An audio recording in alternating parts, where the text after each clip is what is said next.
To avoid being accused of favoritism, my mother forced me, despite my severe anemia, to participate in the school's group blood donation drive. After only 100 milliliters, my vision started going dark. I reached for the needle, trying to stop the procedure, but the young nurse immediately grabbed my wrist and pinned it down. Only 100 milliliters and you already want to quit? The other students all donated 400. She glanced at my pale face, her eyes full of disgust. Donating blood is something honorable. Selfish people like you, pretending to be sick just to get out of it, deserve to have double drawn as punishment. Nearby, my mother watched me coldly, disappointment written all over her face. Brianna Hayes, is this really how I raised you? Everyone else donated. Don't think you're special. You will finish these 400 milliliters today, even if it kills you. I gasped for air, my heartbeat pounding so violently it felt like my chest would explode. By the time they reached the third bag, my vision had completely blurred and I collapsed heavily onto the floor. My soul slowly drifted upward as I looked at my mother with guilt in my eyes. I'm sorry, Mom. I really wasn't lying. This time, I truly couldn't hold on any longer. A suffocating feeling, like death itself gripping my throat, suddenly crashed over me. My vision went black and my body collapsed onto the blood donation table. The needle shifted with the impact and blood began flowing backward through the tube. The nurse drawing my blood, Sharon Jones, shoved me impatiently and yanked the needle out. I'm trying to draw blood here. Can you stop moving around?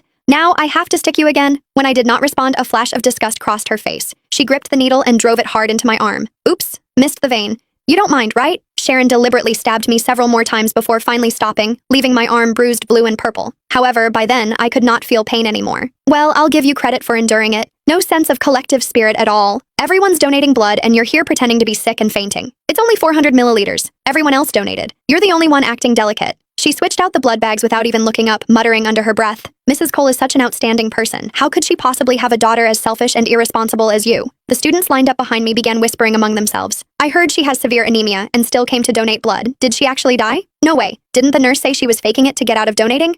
Besides, Mrs. Cole dotes on her so much. If something had really happened, would she still be standing there acting so calm? As they talked, the looks they gave me became even more contemptuous. I floated in midair, panicked, turning desperately toward my mother. Her brows were tightly furrowed as she stared at me with disappointment and disgust. Brianna Hayes, stop pretending already. All your classmates are watching. Get up this instant. However, I remained motionless. Sharon paused, her hand still pressing against my arm, then sighed toward my mother. Mrs. Cole, if she refuses to cooperate like this, should we even continue drawing blood? We've only taken 100 milliliters so far. The other students all donated 400 and none of them made such a huge fuss. She even threatened me earlier, saying she's the director's daughter and demanded I record other students' donations under her name. Otherwise, she'd report me to the hospital. Maybe we should just forget about taking her blood this time. Instinctively, I tried to explain. However, no sound came out. My mother's face darkened. She suddenly drove her foot hard into my lower back. My body was already limp. The kick sent me crashing heavily onto the floor. You've truly disappointed me. Since when did you learn to bully people with your status? How did I end up raising a daughter like you? I lay motionless on the ground. Trembling with rage, my mother stepped forward and stomped hard on my wrist.